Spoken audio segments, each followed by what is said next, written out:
Rewmi 24 TV. Racine Talla dof na de Racine Talla ex-directeur RTS dof na de ba may saa bi xam nga teg na 3 camions pour de RTS naan day jël meuble yëpp bëgg yóbbu quoi meuble RTS la bëggoon jël la yóbbu ci yàlla lii mooy boo gëmul sa bopp gëmoo yàlla lii rek àdduna da lay yaye quoi Racine Talla ku ko bàyyi mu dina jël meuble RTS yu bees naan da koy yóbbu fan la koy yóbbu mel ni moom moo ko jënd ci xaalisam wallaahi te alhamdulilah que bàyyi gars yi sont alertés la gendarmerie ba gars yi ñëw jàpp ci quoi sinon leen la ñuy wax quoi fu mu la teel sa grand bi nga wax ak moom ne ko nguur gi jeex na dem def leneen da dem doon journaliste liggéey moo gën nekk RTS foog na yow yaa ko moom def lu neex doxal fa injustice boo xamante ne maa da day taal mais tey lépp jeex na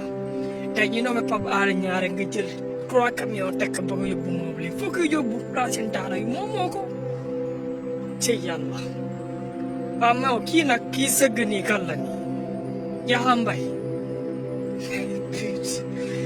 non Yaxam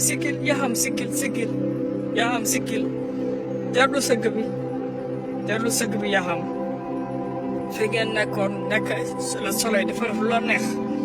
waa soleil di génn chaque fois di kaas il paraît que logement bu la joxoon sax de fonction da nga mujjee déménager daw bàyyi fa seexar mën nga dem jëli seexar bu nekk yaaka moom mais lii dara jaru ko fi tey Aliou Sall ñëw dina seet si rek ministre de la communication da nga mel ni ku feebar nii di sëgg nii ci yàlla yéen les leçons c'est des leçons à tirer pour tout le monde képp koo xamante ne yaa ngi ci kaw suuf fii war nga jàng ci lii wallaahi parce que xool leen de gars yi ñoo fi nekkoon démb def lu leen neex foog na ñoom sénégalais di leen saaga di def lu leen neex mais tey xool Yaxam Mbaye ni mu sëggee téye bopp bi nii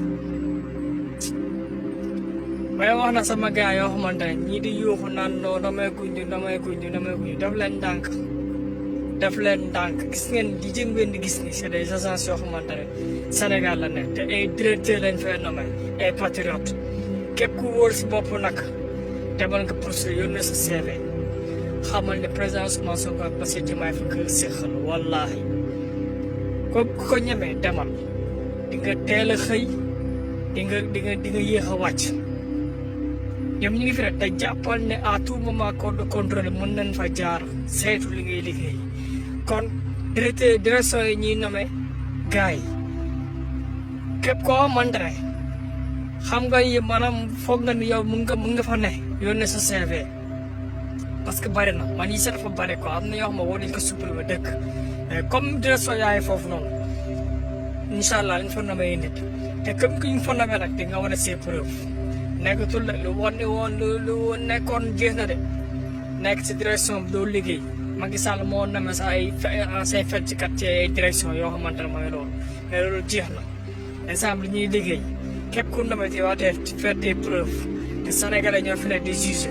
c'est parce que leen nommé rek dem toog sa direction toog sa bureau di sol say costume di gaal yaabe loolu jeex na wallaahi jeex na instant bi Sénégal lay dox